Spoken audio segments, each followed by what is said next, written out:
recent election of Cardinal Giorgia Bergoglio to the position of Pope Francis I was an unprecedented event the world has never before witnessed. It is the first time in history that a member of the Jesuit order has been elected to the highest position of the Roman Catholic Church. Reactions worldwide varied from jubilation to matter-of-fact acceptance to disinterest. These very reactions reveal appalling ignorance of the true nature of the Jesuit order. Widely regarded as a benevolent missionary order, known for its educational institutions, the Jesuit order, as the Society of Jesus is commonly known, has long played an incredibly influential, albeit secretive, role in the destinies of nations, organizations, and individuals. Rulers, presidents, scholars, and even Catholics themselves, who are aware of the evil perpetrated by this powerful, far-reaching order, have left on record grave warnings that all should heed. Following is a compilation of quotes from a variety of sources.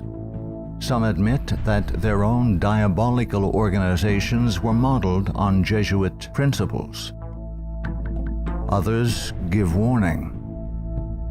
A number of those who sought to warn did so at the cost of their lives. World's Last Chance would encourage all to carefully study the following material. Proverbs 1:5 tells us, "A wise man will hear and will increase learning, and a man of understanding shall attain unto wise counsels." Ignatius Loyola, 1491 to 1556, founder of the Society of Jesus and its first superior general. Nor will it contribute a little to our advantage if with caution and secrecy we foment and heighten the animosities that arise among princes and great men, even to such a degree that they may weaken each other. But if there appear any likelihood of reconciliation, then as soon as possible let us endeavor to be the mediators, lest others prevent us. Finally, let all with such artfulness gain the ascendant over princes, noblemen, and the magistrates of every place, that they may be ready at our beck, even to sacrifice their nearest relations and most intimate friends, when we say it is for our interest and advantage. Let proper methods be used to get knowledge of the animosities that arise among great men, that we may have a finger in reconciling their differences. For by this means we shall gradually become acquainted with their friends and secret affairs, and of necessity engage one of the parties in our interests. Immediately upon the death of any person of post, let them take timely care to get some friend of our society preferred in his room. But this must be cloaked with such cunning and management as to avoid giving the least suspicion of our intending to usurp the prince's authority. Putting aside all private judgment, we should always be ready to accept this principle. I will believe that the white I see is black, if the hierarchical church so defines it. Princes and persons of distinction everywhere must, by all means, be so managed that we may have their ear, and that will easily secure their hearts, by which way of proceeding all persons will become our creatures, and no one will dare to give the society the least disquiet or opposition. Finally, the society must endeavor to effect this at least, that having gotten the favor and authority of princes, those who do not love them at least fear them. Paolo Sarpi, 1552 to 1623, a Venetian patriot, scholar, scientist, and church reformer. They are a public plague and the plague of the world. From the Jesuit colleges there never is sent a pupil obedient to his father, devoted to his country, loyal to his prince. Every species of vice finds its patronage in them. There is no perjury, nor sacrilege, nor parricide, nor incest, nor rapine, nor fraud, nor treason which cannot be masked as meritorious beneath the mantle of their dispensation. Muccio Vitelleschi, 1562 to 1645, 6th Superior General of the Society of Jesus. When sovereigns require a Jesuit's opinion on any subject, the Jesuit in question is to report the matter to his superior, who is to lay it before several Jesuits for discussion. The resolution formed after this consultation is supplied to the Jesuit, who has been consulted by the sovereign. Priest Antoine Arnaud, 1612 to 1694. Do you wish to excite troubles, to provoke revolution, to produce the total ruin of your country? Call in the Jesuits and build magnificent colleges for these hot-headed religionists. Suffer those audacious priests in their dictatorial and dogmatic tone to decide on affairs of state. Michelangelo Tamburini, 1648 to 1730, 14th Superior General of the Society of Jesus. See, sir, from this chamber I govern not only to Paris, but to China, not only to China, but to all the world, without anyone to know how I do it. Pope Clement XIV, 1705 to 1774. Following are Pope Clement XIV's words upon signing the bull of suppression and extinction of the Jesuits. A bull is the strongest legal document a pope can issue. The suppression is accomplished. I do not repent of it, having only resolved on it after examining and weighing everything, and because I thought it necessary for the Church. If it were not done, I would do it now. But this suppression will be my death. Pope Clement XIV knew the Jesuits very well and expected to die at their hands. He was correct. He was poisoned. A peasant woman was persuaded by means of a disguise to procure entrance into the Vatican and offered to the Pope a fig in which poison was concealed. Clement XIV was exceedingly fond of this fruit and ate it without hesitation. The same day the first symptoms of severe illness were observed, and to these rapidly succeeding violent inflammation of the bowels. He soon became convinced that he was poisoned and remarked, "Alas, I knew they would poison me, but I did not expect to die in so slow and cruel a manner." His terrible sufferings continued for several months. When he died, the poor victim, said Comenon, of the execrable Jesuits to which the Bishop of Pistoia, Scipio di Ricci, the nephew and heir of Jesuit General Ricci, fully agreed. Pope Pius VII, the Pope who restored the Society of Jesus. Soon after Pope Pius VII was released from Napoleon's prison in 1814, he quickly restored the Society of Jesus with the papal bull Sollicitudo Omnium Ecclesiarum. If any should again attempt to abolish it, the Society of Jesus, he would incur the indignation of Almighty God and of the holy apostles Peter and Paul. John Adams, 1735–1826, second President of the United States of America. In 1816, John Adams wrote to Thomas Jefferson, third President of the United States, regarding the restoration of the Society of Jesus. My history of the Jesuits is not eloquently written, but it is supported by unquestionable authorities, is very particular and very horrible. Their restoration is indeed a step toward darkness, cruelty, perfidy, despotism, death. I do not like the appearance of the Jesuits.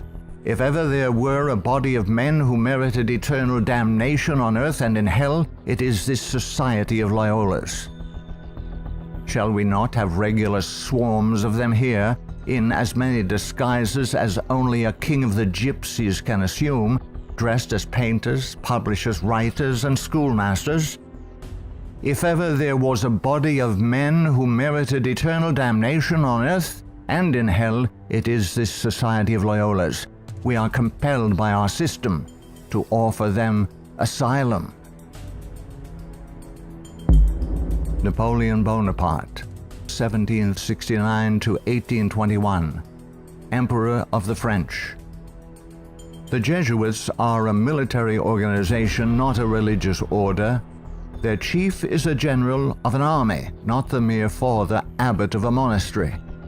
And the aim of this organization is power. Power in its most despotic exercise. Absolute power, universal power, power to control the world by the volition of a single man.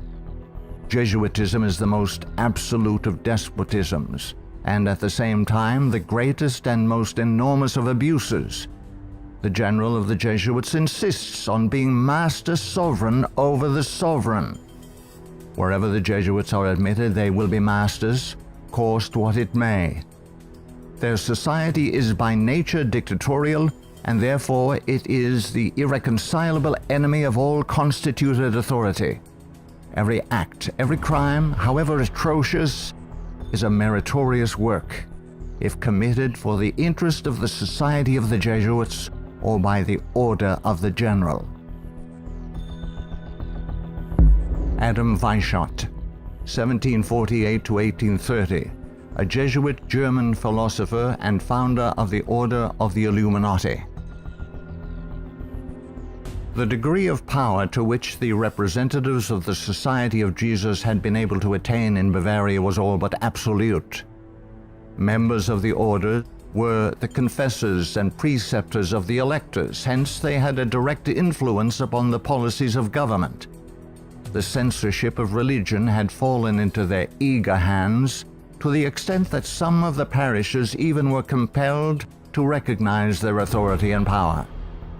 To exterminate all Protestant influence and to render the Catholic establishment complete, they had taken possession of the instruments of public education. It was by Jesuits that the majority of the Bavarian colleges were founded, and by them they were controlled. By them also the secondary schools of the country were conducted. The Marquis de Lafayette, 1757–1834, a French statesman and general. It is my opinion that if the liberties of this country, the United States of America, are destroyed, it will be by the subtlety of the Roman Catholic Jesuit priests, for they are the most crafty, dangerous enemies to civil and religious liberty. They have instigated most of the wars of Europe. Friedrich von Hardenberg, 1772–1801, German philosopher. Never before in the course of the world's history had such a society, that is, the Jesuit order, appeared. The old Roman Senate itself did not lay schemes for world domination with greater certainty of success.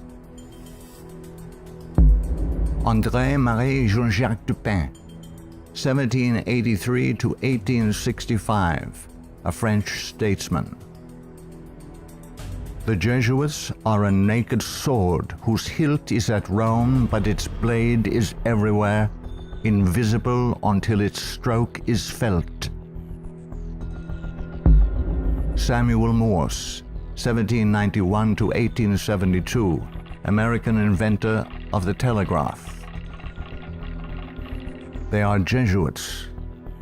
This society of men, after exerting their tyranny for upwards of 200 years, at length became so formidable to the world, threatening the entire subversion of all social order, that even the Pope, whose devoted subjects they are and must be by the vow of their society, was compelled to dissolve them. They had not been suppressed, however, for 50 years before the waning influence of popery and despotism required their useful labors to resist the light of democratic liberty, and the Pope, Pius VII, simultaneously with the formation of the Holy Alliance, revived the order of the Jesuits in all their aureory. From their vow of unqualified submission to the sovereign pontiff, they have been appropriately called the Pope's bodyguard. And do Americans need to be told what Jesuits are? They are a secret society, a sort of Masonic order, with super-added features of revolting odiousness, and 1,000 times more dangerous. They are not merely priests or of one religious creed. They are merchants and lawyers and editors and men of any profession having no outward badge in this country by which to be recognized. They are about in all your society. They can assume any character, that of angels of light or ministers of darkness, to accomplish their one great end, the service upon which they are sent, whatever that service may be. They are all educated men, prepared and sworn to start at any moment and in any direction, and for any service, commanded by the general of their order, bound to no family, community, or country by the ordinary ties which bind men, and sold for life to the cause of the Roman pontiff. And who are these agents? They are for the most part Jesuits, an ecclesiastical order proverbial through the world for cunning, duplicity, and total want of moral principle, an order so skilled in all the arts of deception that even in Catholic countries, in Italy itself, it became intolerable and the people required its suppression. Orestes Augustus Brownson, 1803 to 1876, New England intellectual and activist, preacher, labor organizer, and noted Catholic convert and writer.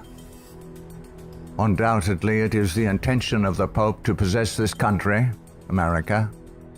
In this intention, he is aided by the Jesuits and all the Catholic prelates and priests. If the Catholic Church becomes predominant here, Protestants will all be exterminated.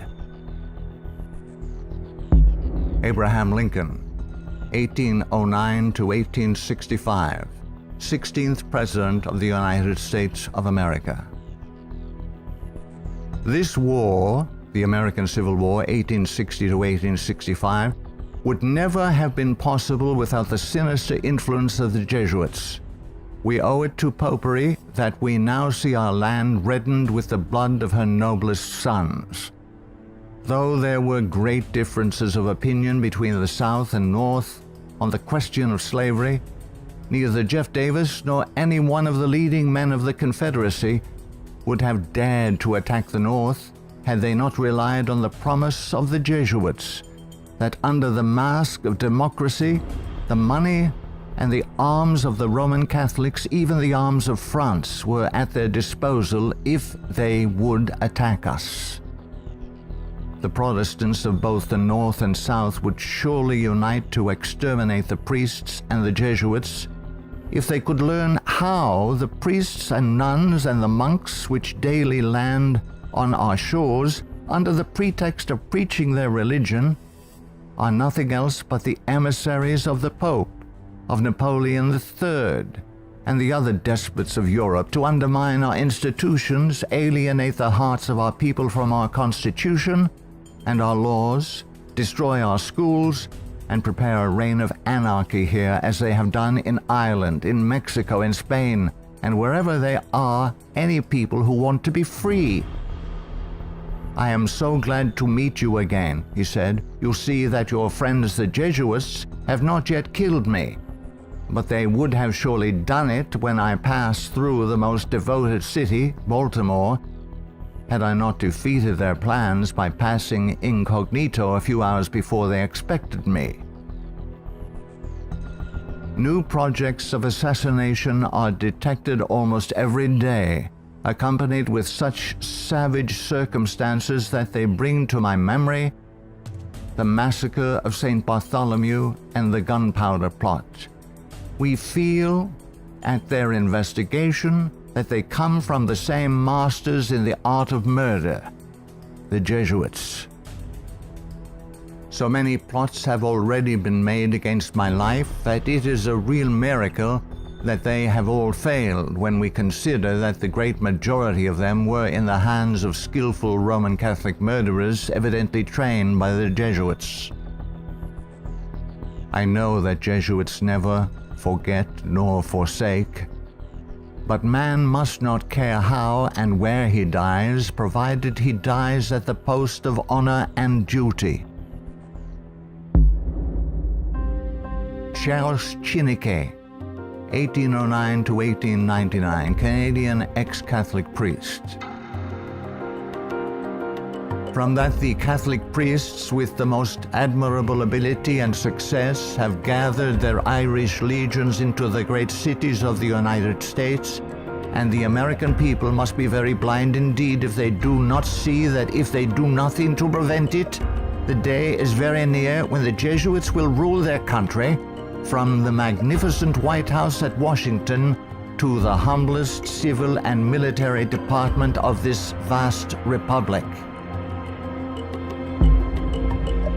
Brigadier General Thomas M. Harris, 1817 to 1906, physician and Union general during the Civil War. The organization of the Roman Catholic hierarchy is a complete military despotism of which the Pope is the ostensible head. The Black Pope is the head of the Order of the Jesuits and is called a general. He not only has command of his own order, but directs and controls the general policy of the Roman Catholic Church. He is the power behind the throne and is the real potential head of the hierarchy. There is no independence of thought or of action in its subordinate parts, implicit and unquestioning obedience to the orders of superiors in authority is the sworn duty of the priesthood of every grade. It would seem that the Jesuits had had it in mind from the beginning of the war, the American Civil War of 1861 to 1865, to find an occasion for the taking off, that is the assassination, of Mr. Abraham Lincoln. The favorite policy of the Jesuits is that of assassination. Fyodor Dostoevsky, 1821 to 1881, famous Russian novelist. The Jesuits are simply the Roman army for the earthly sovereignty of the world in the future, with the Pontiff of Rome for emperor. That's their ideal. It's simple lust of power, a filthy earthly gain of domination, something like a universal serfdom with them as masters. That's all they stand for. They don't even believe in God, perhaps. Margaret F. Cusick, 1829 to 1899, converted nun of Kenmare. The great idea of the Jesuit has always been a universal spiritual and temporal monarchy in which the Jesuit should reign supreme. England has always been the place desired for the base of operations necessary for this end. Hence the blood, the tears shed, and the schemes undertaken in this country by the Jesuit. He has by no means ended his efforts for the subjugation of the world to Rome through England. When the Jesuit is expelled from one place, he is not slow to find another. France may reject him, not without cause, but England opens her arms to him. Catholic Italy may deprive him of the glories of his once famous home in the Gesù, but America opens her doors to him. He is the wandering Jew of the Romish Church. He is followed by the execrations of those by whom he was once beloved until they discovered his iniquities. Charles Haddon Spurgeon, 1834 to 1892, British particular Baptist preacher known as the Prince of Preachers. Our ancient enemies have small belief in our common sense if they imagine that we shall ever be able to trust them, after having so often beheld the depths of Jesuitical cunning and duplicity. The sooner we let certain archbishops and cardinals know that we are aware of their designs and will in nothing cooperate with them, the better for us and our country. Of course, we shall be howled at as bigots, but we can afford to smile at that cry when it comes from the church which invented the Inquisition. No peace with Rome is the motto of reason as well as of religion. Richard W. Thompson, 1809 to 1900, Secretary of the Navy, United States of America. The Jesuits are the deadly enemies of civil and religious liberty. The Jesuit general occupies the place of God and must be obeyed, howsoever the peace and welfare of the multitude may be imperiled or the nations be convulsed from center to circumference. The Society of Jesuits must obtain the mastery, even if general anarchy shall prevail, or all the world besides be covered with the fragments of a universal wreck. The sovereigns of the Holy Alliance had massed large armies and soon entered into a pledge to devote them to the suppression of all uprisings of the people in favor of free government. And he, Pius VII, desired to devote the Jesuits, supported by his pontifical power, to the accomplishment of that end. He knew how faithfully they would apply themselves to that work, and hence he counseled them in his decree of restoration to strictly observe the useful advices and salutary counsels whereby Loyola had made absolution the cornerstone of the society. Luigi de Sanctis, 19th century ex-official censor of the Inquisition. All these things caused the Father General of the Jesuits to be feared by the Pope and sovereigns. A sovereign who is not there, the Jesuits' friend, will sooner or later experience their vengeance. At what then do the Jesuits aim? According to them, they only seek the greater glory of God. But if you examine the facts, you will find that they aim at universal dominion alone. They have rendered themselves indispensable to the Pope, who without them could not exist, because Catholicism is identified with them. They have rendered themselves indispensable to governors and hold revolutions in their hands. And in this way, Either under one name or another, it is they who rule the world. He who thinks he knows the Jesuits by having read all the books that were written in the past century, the 18th century, to unmask them would be grossly deceived. The Jesuitism of that day was an open war against the gospel and society. The Jesuitism of the present is a slow but contagious and deadly disease which secretly insinuates itself. It is a poison taken under the name of medicine. G. B. Nicolini, Italian ex-Catholic, in 1854 published the finest Italian history of the Jesuits in existence. Take the Jesuit for what he ought or appears to be, and you commit the greatest of blunders. Draw the character after what the Jesuit seems to be in London, you will not recognize your portrait in the Jesuit of Rome. The Jesuit is the man of circumstances. Despotic in Spain, constitutional in England, republican in Paraguay, bigot in Rome, idolater in India.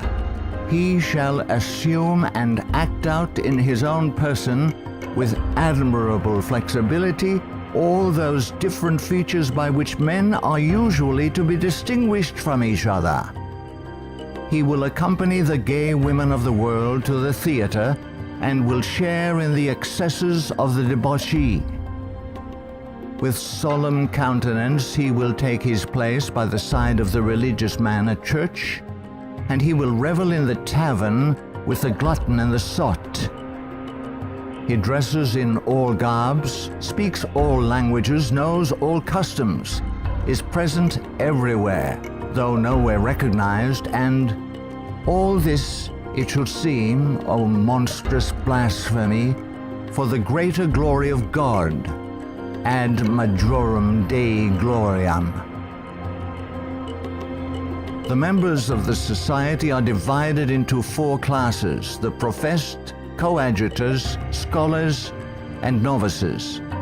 There is also a secret 5th class, known only to the general and a few faithful Jesuits, which perhaps more than any other contributes to the dreaded and mysterious power of the order.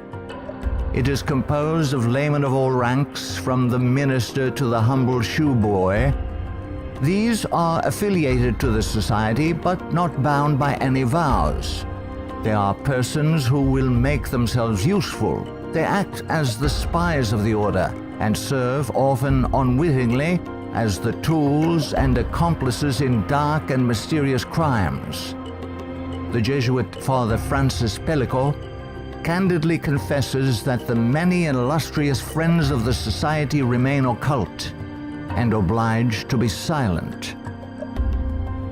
There is no record in history of an association whose organization has stood for 300 years unchanged and unaltered by all the assaults of men and time, and which has exercised such an immense influence over the destinies of mankind. The ends justify the means is his favorite maxim, and as his only end, as we have shown, is the order, at its bidding, the Jesuit is ready to commit any crime whatsoever. The immense wealth of the Jesuits has been bequeathed to them by wills made at the last hour. Francis Parkman, 1823 to 1893, American historian. The Jesuits, then as now, were the most forcible exponents of ultramontane principles. The Church to rule the world, the Pope to rule the Church, the Jesuits to rule the Pope. Such was and is the simple program of the Order of Jesus, and to it they have held fast, except on a few rare occasions of misunderstanding with the vice-regent of Christ. Hector Macpherson, 1851 to 1924, prolific Scottish writer and journalist. So hurtful was the Jesuit order found to be that up to 1860 it was expelled no fewer than 70 times from countries which had suffered from its machinations. In spite of continental warnings, England under Queen Victoria 1837 to 1901, who opened up communication with the Vatican in 1877 and enabled the order to carry out its Second Irish Massacre 1845 to 1850, has become a Jesuit dumping ground. Those whom other countries have found from sad experience to be enemies, Britain allows to land on her shores and to carry on, unmolested, their work of iniquity. We are carrying toleration to excess, and unless there is a change of policy, this nation will one day pay a heavy penalty. For the Jeremy J. Crowley, 1861 to 1927, American ex-Catholic priest. All through the Middle Ages and the Renaissance period, the popes kept Italy in turmoil and bloodshed for their own family and territorial advantages, and they kept all Europe in turmoil for 2 centuries after the Reformation, in fact, just as long as they could in the wars of religion. Their whole policy is based on stirring up hatred and promoting conflicts from which they hope to draw worldly advantage. Popes and their Jesuitical agents have been and are the instigators of wars, and while the world is having real pain, Rome is having champagne. The Jesuit Superior General is at the head of this black and mute militia which thinks, wills, acts, obeys as the passive instrument of his designs. Their whole life must have but one aim, the advancement of the Jesuit order to which they are attached. How long shall the Roman Catholic hierarchy play the people for fools? Shall the government be of the people, for the people, and by the people, or by the Pope? Let's not let the Pope of Rome name our president for us. Lovers of your country, beware of Jesuitical intrigues, the political power of Romanism, and the honeyed words of politicians reaching after the presidency. Ellen G. White, 1827 to 1915, prolific author and American Christian pioneer. Jesuitism inspired its followers with fanaticism. There was no crime too great for them to commit, no deception too base for them to practice, no disguise too difficult for them to assume. It was a fundamental principle of the order that the end justifies the means. By this code, lying, theft, perjury, assassination were not only pardonable but commendable when they serve the interests of the Church. Under various disguises, the Jesuits worked their way into offices of state, climbing up to be the counselors of kings and shaping the policy of nations. Edmund Ronaine, 1832 to 1911, former Freemason who served as both secretary and master of Keystone Lodge. The religion of Masonry is a system of absolute despotism, and like that of Rome, demands a blind, unquestioning obedience to all its laws, rules, and edicts, whether right or wrong. What a singular commentary on the indifference, the subserviency, or the cowardice of society, that an institution professedly organized by such cunning knaves, the Jesuits, and for such base purposes, and which has been sustained by fraud, falsehood and deception from the commencement of its career to the present time should be permitted today to dictate to, if not virtually to rule the nation, and to create such a dread in communities that even some of the ministers of Christian denominations who detest its vile philosophy and who would like to see it swept from the face of the earth are absolutely afraid to mention its name, either in the pulpit, the prayer meeting, or the Sabbath school, lest its secret vendetta vengeance might, in some concealed manner, be wreaked upon them. Adolf Hitler, 1889 to 1945, Austrian-born German politician and the leader of the Nazi Party. I have learned most of all from the Jesuit order. So far, there has been nothing more imposing on earth than the hierarchical organization of the Catholic Church.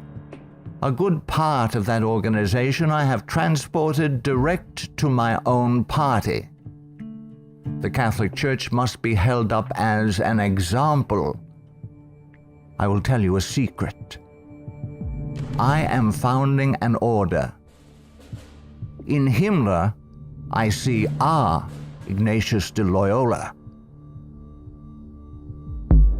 Walter Friedrich Schellenberg, 1910 to 1952, German SS Brigadier Führer, who rose through the ranks of the SS to become the head of foreign intelligence. The SS had been organized by Himmler according to the principles of the Jesuit order. The rules of service and spiritual exercises prescribed by Ignatius de Loyola constituted a model which Himmler strove carefully to copy. Absolute obedience was the supreme rule. Every order had to be executed without comment. Avro Manhattan, 1914 to 1990, a writer and philosopher. The Jesuits are one of the largest stockholders in the American Steel Company, Republic, and National.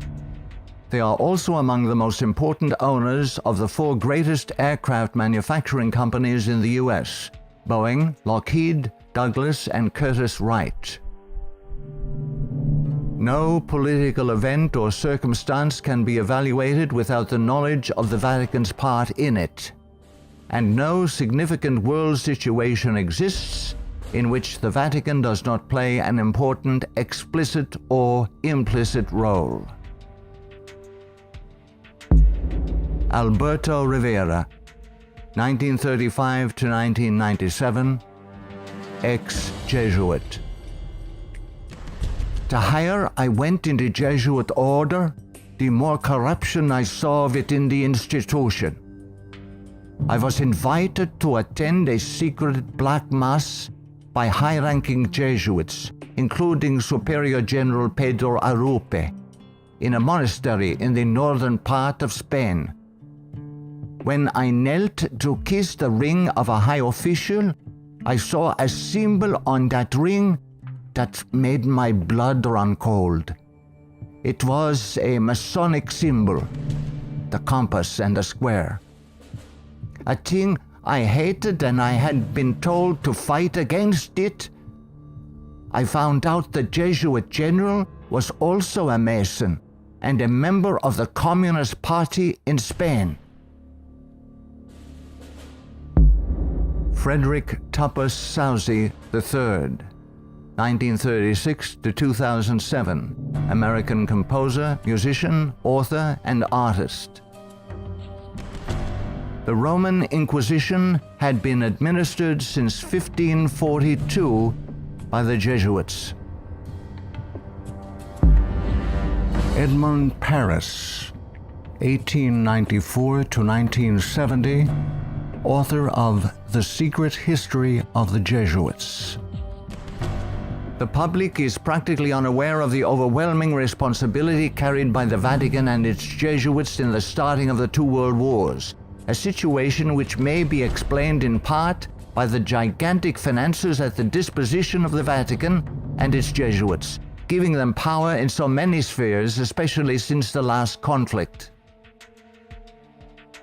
The Jesuits are a secret society, a sort of Masonic order, with super-added features of revolting odiousness and 1,000 times more dangerous. The Führer had come to power thanks to the votes of the Catholic Zentrum, Central Party overseen by Jesuit Ludwig Kass, only 5 years before, 1933. But most of the objectives cynically revealed in Mein Kampf were already realized. This book was written by the Jesuit-controlled Father Bernhard Stempfler and signed by Hitler. For it was the Society of Jesus which perfected the famous Pan-German program as laid out in this book, and the Führer endorsed it. Nino Lobello, 1922 to 1997, American author and journalist, specialized in writing about the Vatican. The Pope's confessor, an ordinary priest, must be a Jesuit. He must visit the Vatican once a week at a fixed time, and he alone may absolve the Pope of his sins. Michael Bunker, American writer, historian, theologian. There is a conspiracy against Christendom, but who are Satan's agents in this conspiracy? The agents are the Jesuits. Even though the Jesuits exude vast influence and control in the areas of theology, education, recorded history, and current media, I am still perplexed that virtually no literature exists exposing the Jesuits' influence on mainline Protestantism. In this work, the author uncovers forgotten history regarding the cooperative salvation theology of the Jesuits. From Cain to Charles G. Finney, this book proves that modern Protestantism has abandoned the doctrines of grace and embraced the satanic doctrines of cooperative salvation. Eric John Phelps, 1953, still living, author and protagonist in the truth-seeking movement in the United States. In the 20th century, the Jesuits have conducted their inquisition under the names of Nazism, fascism, communism, and now Islamic terrorism, with their inquisitors Adolf Hitler, Francisco Franco, Joseph Stalin, and now Osama bin Laden. Today, the Black Pope orders his Holy Office of the Inquisition, renamed in 1965 the Sacred Congregation for the Doctrine of the Faith, through his international intelligence community headed by papal knights, including Skull and Bonesman George W. Bush. To the abhorrent Jesuit doctrine of regicide, the killing of kings, we must now direct our attention that we may understand an established policy calculated to obtain or maintain the mastery of all nations following well-planned assassinations. In the past, the order's assassins were either Jesuits, like Jacques Clement, or killers easily connected to the influence of the company, men like John Wilkes Booth.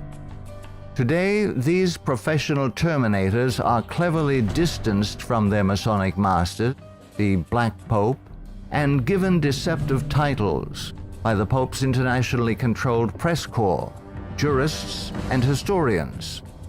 Such titles as anarchists, nihilists, rogue agents within intelligence agencies, or just lone nut assassins. Sometimes these individuals in fact do the killing, consciously and unconsciously, as do the programmed Manchurian candidates. They sacrifice themselves, die in the act, or are punished for their crimes. created by Loyola in 1534 and sanctioned by Paul III in 1540. In seeking to destroy the Protestant Reformation and restore the Dark Ages with the White Pope, exercising his temporal power as the universal monarch of the world, authored the 25 sessions of the Council of Trent, 1545 to 1563, and established themselves as the confessors and advisors of the monarchs of Europe, promoting absolute monarchical despotisms through which they ignited monstrous wars characterized by pitiless massacres of Protestants and innocents, such as the Dutch Revolution, 1568 to 1648, the 30 Years' War, 1618 to 1648, the Puritan Revolution, 1644 to 1653, the 7 Years, French Indian War, 1754 to 1763. While oppressing and weakening the peoples of the nations and the Semitic Hebrew Jewish race with the Holy Office of the Inquisition, aided by the Knights of Malta and later Scottish Rite Freemasonry from 1540 to 1773, we as God's people in 14th Amendment America have received the Lord Jesus Christ as our personal Savior according to His blessed gospel set forth in His infallible Holy Scriptures. The Authorized King James Version of 1611, must repent of our personal and national sins. Then we must forsake them. Some of those sins are: 1. Permitting the army of the Black Pope, the company of the Society of Jesus, to exist, mightily prosper, and absolutely control the government of the United States through its Council on Foreign Relations within our borders. 2. Believing the Jesuit-controlled American press, which has continually lied and deceived us throughout the 20th century. 3. Permitting the Jesuits' Federal Reserve banking system and United Nations to exist within our borders, as these two bodies have successfully destroyed popular liberty, liberalism, and the national sovereignty of every nation in the world pursuant to the purposes of the Jesuits' Holy Alliance. 4. Waiving our Fourth and Fifth Amendment rights secured by the declaratory and restrictive clauses of the Bill of Rights at the insistence of the Baptists of Virginia, and so dearly paid for with torrents of blood by our Protestant forefathers, through filing our confessions every April 15th, paying the heavy and progressive communist income tax, thereby financing a multitude of sins. 5. Permitting the drafting, vaccinating, and sending of our sons abroad to fight the Pope's foreign wars, such as the war in Vietnam and the recent wars in Serbia, Iraq, and now Afghanistan, resulting in the further destruction of American liberals and foreign heretics so condemned by the Jesuits' Council of Trent. 6. Permitting the Jesuits in control of the government of the American Empire to use our military and financial might to enthrone dictators around the world whose first allegiance is to Rome, thereby restoring the temporal power of the Jesuits, infallible Pope, returning the world to the Dark Ages. 7. Consenting to the Jesuits' Supreme Court decisions in removing the Protestant Bible and prayer from the bulwark of American liberty so hated by the Jesuits, the public school system. 8. Consenting to the immigration of millions of Roman Catholics and pagan persons of color whose loyalty to the Pope or their own race, religion, and nationality is greater than their loyalty to our Protestant Constitution and Republican form of government, thereby creating a multitude of agitations justifying more centralization of power in Washington, D.C., and through amalgamation, the Africanization of the American white Celtic Anglo-Saxon race being historically the greatest enemy of the Jesuit order, especially its Bible-believing Protestants and Baptists, as intended by the Company of Jesus pursuant to its Jesuit oath. 9. Consenting to the Jesuit Supreme Court's several decisions of forced integration, resulting in the destruction of both the white and black races through amalgamation, as the exchange of viruses, bacteria, and parasites, unique to each race, creates powerful combinations in the offspring, producing a non-resistant, weak, and sterile population within 5 generations.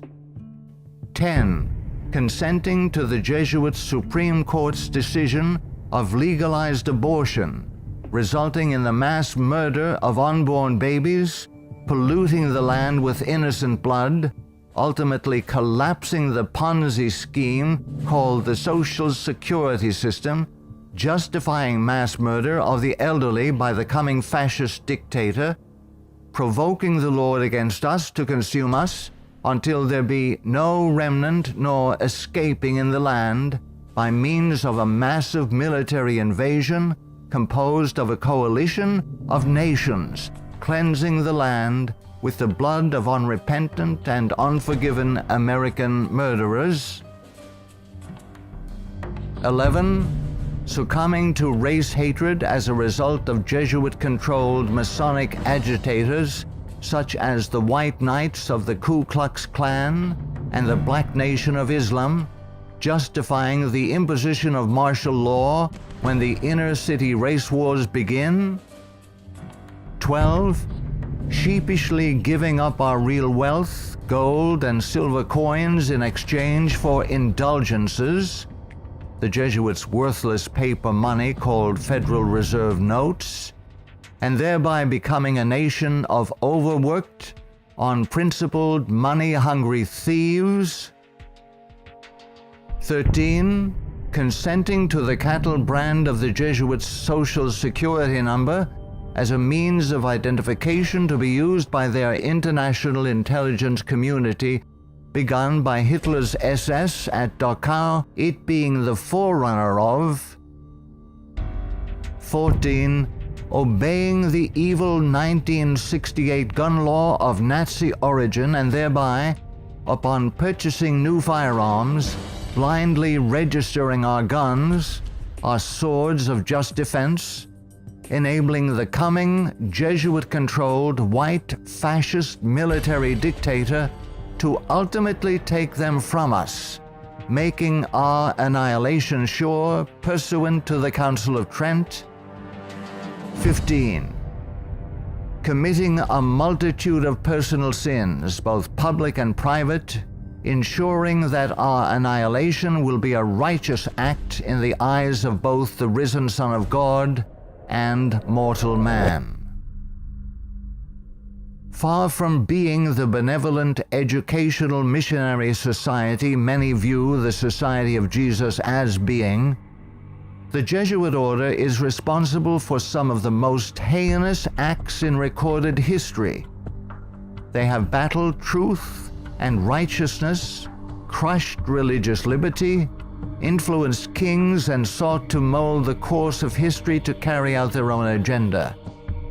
Now that the visible head of the Roman Catholic Church is himself a member of this order, the power of the Jesuit order is complete. Let all who love truth, all who love freedom, take heed and beware of the danger now facing the world in the person of Pope Francis I. Error and wickedness will ever seek to use force against truth and righteousness. Now is the time to draw close to Yahuwah, setting aside the sin that doth so easily beset, and surrender all to the Creator. He will accept all who come to him in faith. A prudent man foreseeth the evil, and hideth himself, but the simple pass on and are punished.